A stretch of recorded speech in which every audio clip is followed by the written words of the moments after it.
Okay, I'm going to finish this book. This one's for you, Finn.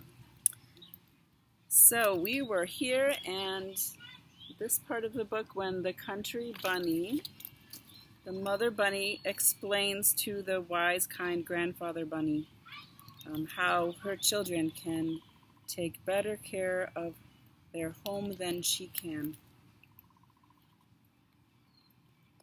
So you see, I can leave them to take care of the house until I come home. Then the old, kind, wise grandfather said, "You have proved yourself to be not only wise and kind and swift, but also very clever. Come to the palace tomorrow afternoon, for that is Easter Eve, and you shall be my 5th Easter bunny." The next evening, Cottontail knocked on the big front door and was admitted to the palace. There she stood in her funny country clothes. But none of the other 4 Easter bunnies laughed, for they were wise and kind and knew better.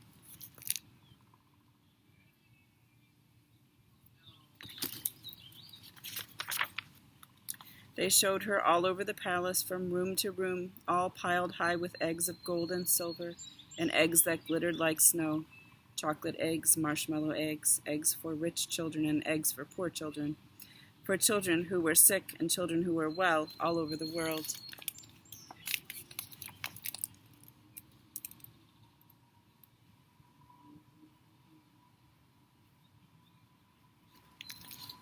They gave the poor children the better ones. That's just me. Then, as soon as it was dark enough for the children to be asleep all over the world, the old, kind, wise grandfather gave the word, and 5 bunnies set to work as fast as they could. First one, then another would take up a large egg or a pretty little basket in a single hop, would be out of the palace and away out of sight. Then in a moment he would be back again, and before you could say Jack Robinson, he would have whisked away again. Slowly the night wore away, and the bunnies began to look tired as they kept returning for more and more eggs, and in the palace the glittering piles grew smaller and smaller. Poor little Cottontail was very tired, for this was the first time she had ever gone so far or so fast in her life, and she was beginning to hope that she could soon take the little basket that was set aside for her own children and go hopping home, when the old, kind, wise grandfather called her to him. When she went close, she saw that he was holding in his hand the loveliest egg she had ever seen. It glittered like a diamond. "Peek through and see what you shall see," he said. So she peeked.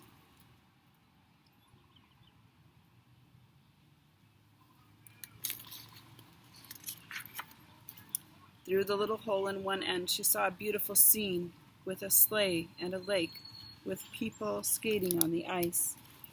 And he said, "Because you have such a loving heart for children, I'm going to give you the best but the hardest trip of all.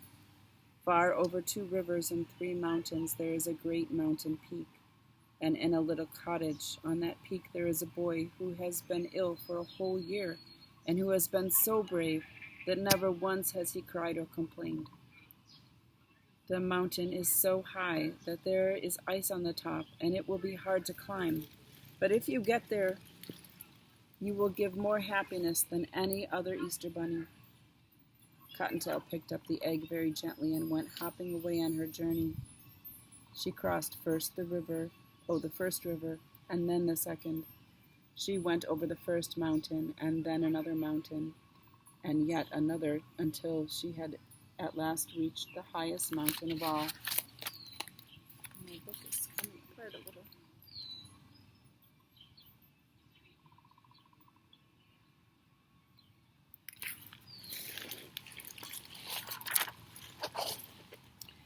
She was very tired when at last she got to the bottom of the great peak, and her heart failed her when she saw how high it was and how slippery with ice and snow on top. But holding the egg very carefully, she started hopping up. At last she reached the ice and snow, and now she was almost to the top, and she could see the little cottage all covered with snow where the little boy was sleeping. And then a terrible thing happened.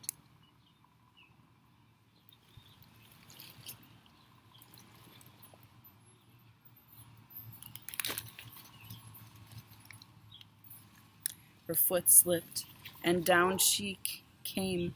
Downward she flew into snowdrifts. Then she left the ice and snow, and rolling and bouncing against the stones, she felt the air getting warmer.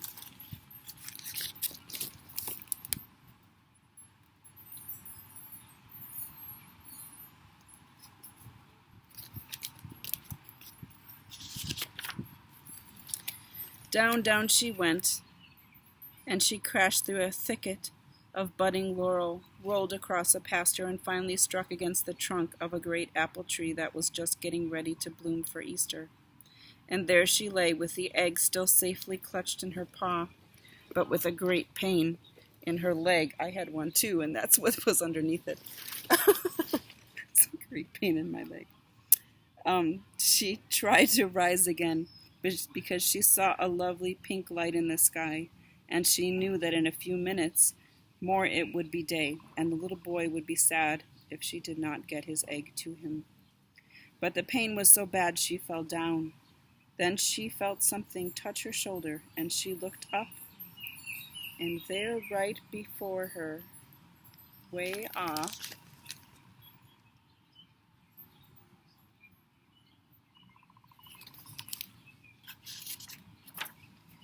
in this distant land was the old, wise, kind grandfather bunny. And he smiled at her and said, "You are not only wise and kind and swift, but you are also the bravest of all the bunnies. And I shall make you my very own golden shoe Easter bunny." And he reached over, and she saw for the first time that he was holding a tiny pair of gold shoes in his hand. And he bent down and put them on her feet. Suddenly all the pain left her leg, and she stood up and picked up the precious egg. And then, before she knew what was happening, she felt a sudden motion, and she found herself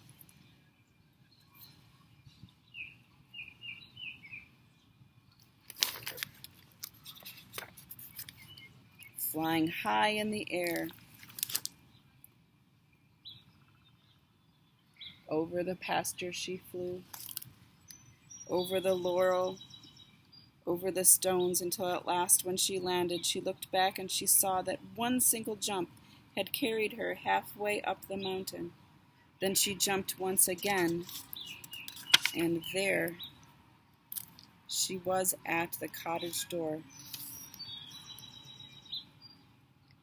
Quickly she squeezed through the tiny crack that had been left open just in case the bunny did come all that way, and in the hand of the beautiful sleeping boy she placed the egg.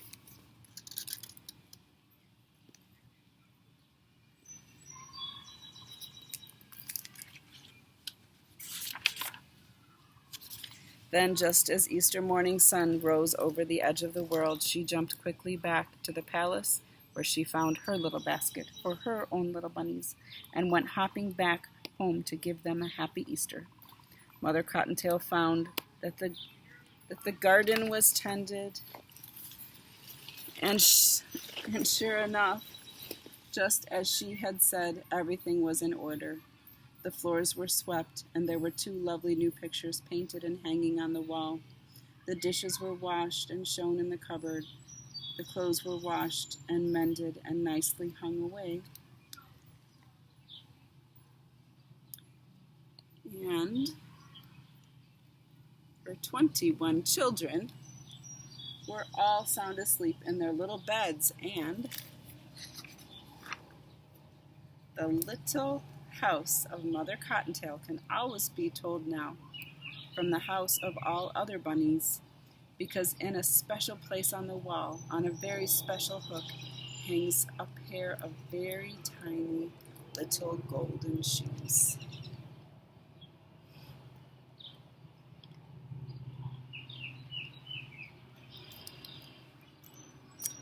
The end of this very old book. Well, I saw my brother yesterday, and I forgot to ask him about how he scribbled out my name and wrote his instead. I forgot to ask him.